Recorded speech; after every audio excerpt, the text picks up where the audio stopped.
खाके भतारा मगहिया के पान खाके भतारा मगहिया के पान डीजे विकास सिमरही खाके भतारा मगहिया के पान पितरिया के सावेला पितरिया के सावेला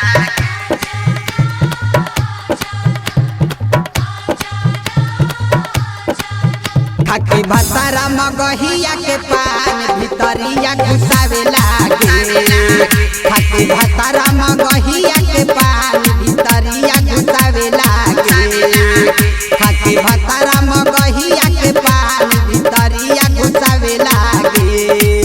खाके भतारा मगहिया के पान भितरिया घुसावे लागे भितरिया घुसावे लागे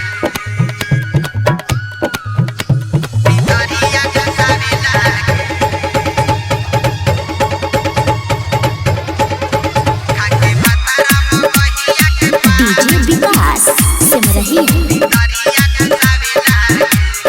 चढ़ली जवानी उड़ा दे तगरदा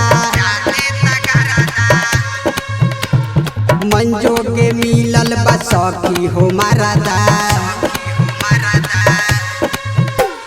चढ़ली जवानी उड़ा दे तगरदा सखी हो मिलल बा मंजो के मरदा का हम बताई लाज शरमाई मुहवा देवे दबाई एको बार नहीं चढ़े लगातार भतार नहीं जावे लागे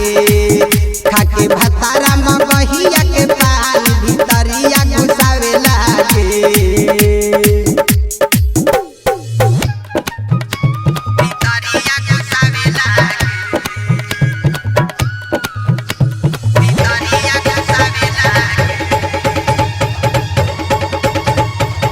खाके भतारा मगहिया के पान डीजे विकास सिमरही